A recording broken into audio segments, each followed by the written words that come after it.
Well, it's pretty painful for everyone. So the TSA workers aren't getting paid now. This is the second week that the paychecks have essentially bounced.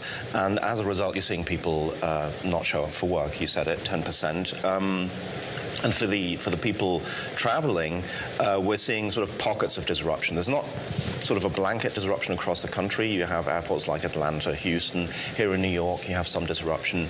It seems manageable at this point. Annoying, for sure, anyone who's traveling. I'll go back to Frankfurt tonight.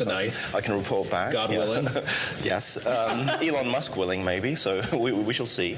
But it's at a point where it's bad and annoying, but it's not quite bad enough that the pain point isn't quite there yet. And that might explain why we're at this impasse. We're not seeing the movement that we saw a couple of months ago during the shutdown, where you actually had aircraft taken out, flights taken out. That's not the case where we are now. Speaking of D.C., Wendy Benjaminson, what are we seeing? I mean, is Benny right? Is there just not enough pressure still on lawmakers to get this done? I heard one Republican, I think it was Kennedy, saying this week, you should just take out the ICE portion of this bill and debate it separately so that they can get DHS funded. Any signs of life there on Capitol Hill? Any likelihood this is going to get resolved? There are beginning to be glimmers, okay? I mean, that's the best, that we can do. But to Senator Kennedy's point, the thing is that ICE is already being funded through other means. So funding DHS and stripping that out wouldn't really do anything, because they were always being funded through this. The play that the Democrats made, and I think it was a smart one at the time, was to say to them, no, we are not going to fund the entire agency until you give us these restrictions on ICE enforcement tactics. Now, the White House has come back, led by Tom Homan, the borders are. The White House has come back overnight with a plan that gives some of the things the Democrats wanted, but not everything. The Democrats came out of the meeting, didn't talk to reporters, and they did not indicate whether they were going to take the deal. As the pain that my colleague Benedikt described there, Democrats might consider taking partial measures, getting some of the wins, and that would be body cameras on ICE agents and other, like not arresting people in church, things like that. Using federal warrants or judicial warrants instead of what they're using now. Exactly, actually having a warrant before you burst into someone's home. Yeah. Those are now in negotiation, and we're waiting to see. Because at some point, this was right after the killing of Alex Preddy, of course, this was Democrats' moral stand. But as the pain on travel and as we get through spring break and closer to summer travel, the Democrats' moral stand may look obstreperous at some point. Wendy, bringing up summer travel, Benny, let me turn to you on that point. I just booked some tickets for a summer vacation at the end of August. Hold that on your calendar so that you'll be here when I'm out. Of course, keep Christina. Beating me to the vacation request. I really got to get on it. But I did have a moment of some relief that I was able to do that before we saw this huge upswing in prices. I'm curious, as you've listened to executives throughout the aviation industry, Benny, what they're saying about the prospect for tickets going up in price in the near term, in the medium term. How are they wrestling with the dislocation that we've seen in energy prices here over the last few weeks?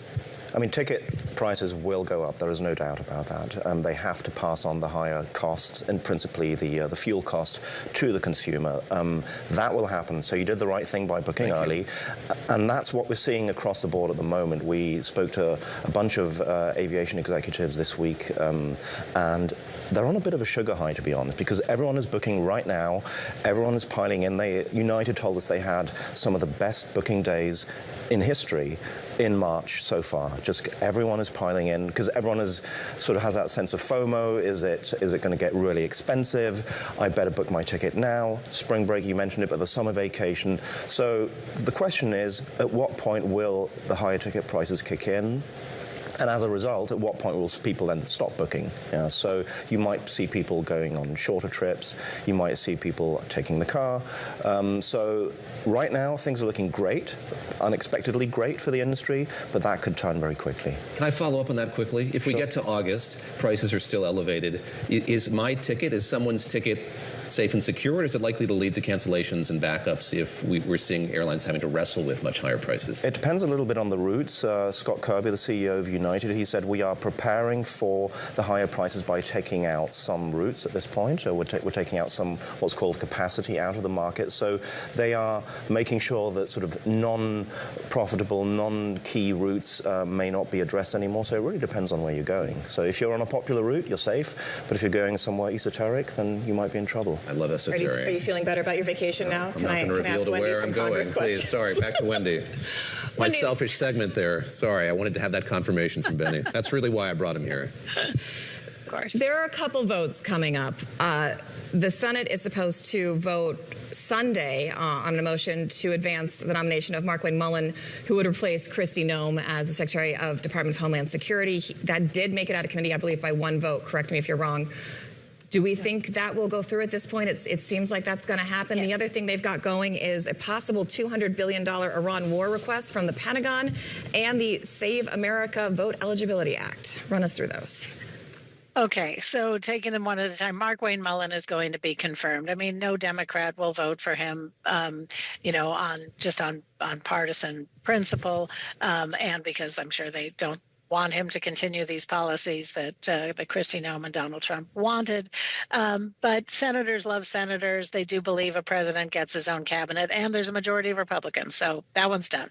The next one was, the $200 billion for the war. Yes. We talk about that so cavalierly, Wendy, but this is an incredible sum of money.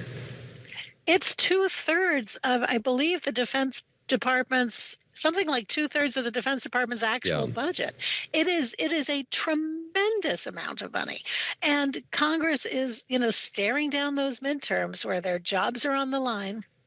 And funding this war at the level of $200 billion is enough to even make Republicans' eyes water.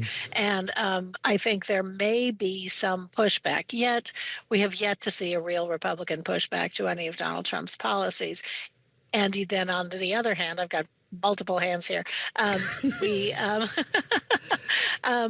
other hand, that's a tremendous amount of money. And this war is deeply unpopular. And there was another bill. And we've also got, that's okay, I'm going to stop bombarding you with questions. But we've also got, there's supposed to be a debate and a vote on this Voter Eligibility Act, this Safeguard America voting. Yes. This is a pet project of a lot of Republicans, something that they campaign on. Is that likely to get passed? Do they have the votes for that? That one's going to be a little interesting to watch. I'm not really sure. It's got some poison pill stuff that will make Democrats not vote for it, including the bans on transgender treatment and athletes. So that's a bit of a poison pill that's stuck in a voting bill act. Some Republicans may vote against it, however, because of the mail-in voting ban. Right. That became very popular during COVID, but it's still very, very popular among older and rural voters. And where do they live? In Republican states, in Republican districts. And so there will be people who are cognizant that their constituents like mail-in voting. It's convenient.